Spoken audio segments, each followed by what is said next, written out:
Aqui é a Gi Ferreira trazendo muito mais informações para você. Aliás, você merece. Fique aqui com a gente e tenha as informações na palma da sua mão. Compartilhe esse vídeo. Fala pra galera! Lembrando que se você gostar do canal, se inscreva, não perca tempo e deixe seu like também, que nos ajuda a crescer cada vez mais. Então, valeu! Se liga aí, tá chegando mais um áudio do livro O Diário de um Banana. Apertem os cintos. Não vou mentir, fiquei de olhos bem fechados durante a decolagem e só percebi que estava segurando o fôlego porque quase desmaiei. Quando o avião estabilizou, o casal sentado ao meu lado decidiu alimentar o bebê. Eu já estava enjoado por causa da decolagem e o cheiro de sopa de ervilha não ajudou em nada. Pensei que realmente fosse vomitar e não sabia o que fazer. Foi quando vi um saco de papel branco no assento da frente e percebi que servia exatamente para isso. Mas o comissário parecia estar meio irritado comigo e com certeza não ia querer descartar um saco cheio de vômito. De alguma forma, consegui sobreviver à sopa sem vomitar. Mas não posso dizer a mesma coisa sobre o bebê. Depois de limpar toda a bagunça, a mãe tirou da bolsa alguns brinquedinhos para ele. Um dos brinquedos era um martelo de plástico. E assim que o bebê pôs as mãozinhas naquela coisa, começou a martelar a janela. Soube que se a janela de um avião quebrar, tudo lá dentro é sugado para fora. E isso não me pareceu nada bom. Então, quando a mãe se distraiu, tirei o martelo da mão dele e escondi debaixo do meu assento. Infelizmente, o bebê abriu o berreiro. Como ninguém gosta de criança chorando no avião, todo mundo começou a olhar feio para nós. Por sorte, a mãe tinha uma mamadeira na bolsa e isso acalmou o bebê.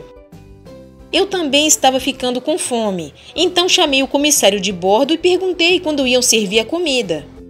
Mas ele falou que as refeições eram só para a primeira classe e me deu um saquinho de amendoim.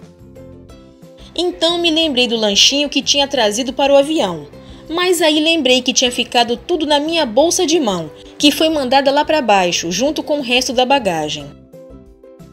A mamãe também devia estar com fome. Quando o piloto avisou que estávamos em altitude de cruzeiro e que as pessoas já podiam circular pelo avião, ela tirou o cinto e foi lá para a primeira classe com o Manny, bem na hora do jantar.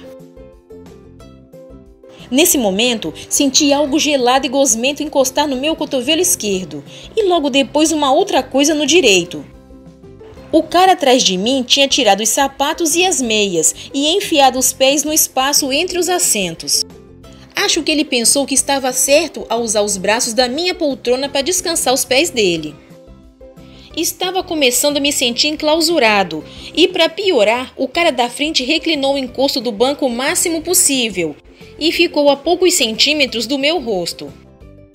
Também tentei reclinar o meu, mas não consegui achar o botão para fazer isso.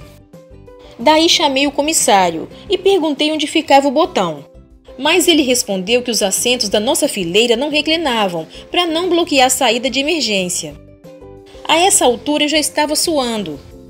Imaginei que ler poderia me distrair do fato de que estava sendo esmagado, mas a única coisa por perto era um catálogo com um monte de produtos inúteis. As pessoas ao redor estavam assistindo a um filme. Então liguei a minha tela para ver o que estava rolando. Parecia uma comédia, mas meu fone de ouvido tinha ficado na bolsa de mão e não dava para entender nada sem o som. Mudei para ver o que mais estava passando. Em um dos canais tinha um desenho para criancinhas e o bebê ao meu lado se interessou na hora. E quando troquei de canal, o menino começou a berrar. Quando voltei para o desenho, ele parou de chorar.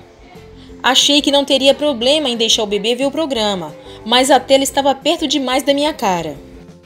E as cores eram tão fortes que mesmo colocando a máscara de dormir, ainda dava para ver tudo o que acontecia na minha frente. Quando o programa terminou, o menino chorou outra vez. Mas sem chance de eu ficar assistindo aquele mesmo desenho zilhões de vezes a noite inteira.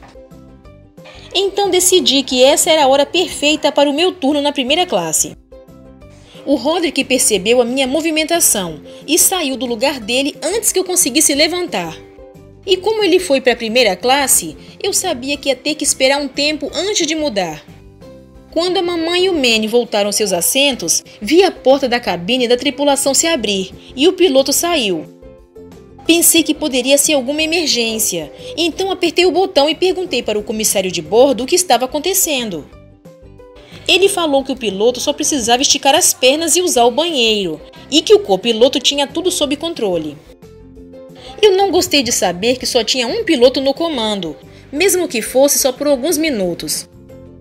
Para mim, nem 2 pilotos são suficientes, mesmo quando estão os 2 na cabine. Acho que a ideia por trás disso é que se um deles tiver um treco, o outro pode se encarregar do avião. Perguntei para o comissário o que aconteceria se o outro piloto também tivesse um piripaque. Ele disse para não me preocupar, porque os aviões têm uma tecnologia tão moderna que voam quase sozinhos. Soube que os pilotos ganham uma boa grana, então se isso que o comissário falou for verdade, acho que pode ser uma boa carreira para mim. Quando o piloto saiu do banheiro, achei que seria uma boa ideia eu ir também. O problema era que o cara do meu lado estava dormindo e não tinha como passar sem que ele acordasse. Então tive que passar por baixo dele e isso não foi nem um pouco divertido. Fui até a frente do avião, mas antes mesmo de passar pela primeira classe, a comissária me disse que os passageiros da econômica tinham que usar o banheiro do fundo. O banheiro da classe econômica era bem pequeno, mas ainda assim era 100 vezes melhor do que ficar espremido no meu assento. Parecia um mini apartamento exclusivo só para mim. Na aula de ciências, aprendemos que os dejetos humanos despejados do banheiro de um avião ficam sólidos e congelados. Um cara na minha cidade já encontrou um bloco de dejetos despejados de um voo e pensou que fosse um meteorito. O sujeito imaginou que fosse ganhar uma boa grana vendendo aquilo, mas quando a coisa descongelou, ele descobriu que não valia absolutamente nada. Quando me instalei no banheiro, percebi que não tinha motivos para voltar ao meu lugar. Então, quando alguém aparecia para usar, era só fazer uns barulhos até a pessoa dar no pé. Teve alguém que devia estar bem apertado, porque sacudiu a porta com tanta força que pensei que fosse arrancar a maçaneta. Daí a pessoa acabou indo embora. Só que alguns minutos depois, o banheiro inteiro começou a tremer. Quem fez isso precisava usar o banheiro muito mais do que eu, então abri a porta. Mas não tinha ninguém lá fora.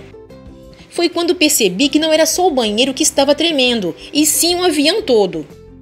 Pensei que a gente tivesse pousado na água, perdido uma turbina ou coisa do tipo, mas aí o piloto fez um anúncio pelo rádio. Isso não me pareceu nada certo. Para mim, o que aconteceu de verdade foi que o piloto tirou um cochilo e chutou o volante ou algo assim. Aí, quando acordou, veio com esse papinho de turbulência. Porque é exatamente o que eu faria se estivesse nessa situação. Acho que o comissário percebeu que eu estava meio agitado. Ele falou que era só uma pequena turbulência, o que era perfeitamente normal para um voo como aquele. Bom, se esse tipo de coisa é normal, então sem chance de eu virar piloto. Porque se tivesse pilotando um avião, pularia fora no primeiro sinal de problemas. O comissário avisou que eu precisava voltar para o meu assento e afivelar o cinto de segurança, mas quando cheguei lá, vi que já estava ocupado. Eu não queria mexer no bebê, porque sabia que ele ia acordar e começar a chorar de novo. Então fui expulsar o Roderick da primeira classe e deixar que ele se virasse com o bebê. Só que eu não estava conseguindo chegar até lá. Um dos carrinhos de bebida tinha quebrado por causa da turbulência e bloqueou minha passagem. Como não tinha opção, voltei para o meu lugar. Não me pergunte como, mas consegui tirar um cochilinho. Estava tão cansado que nem acordei na hora da aterrissagem. Continua no próximo vídeo o Diário de um Banana. Apertem os cintos. Fiquem com Deus e até breve!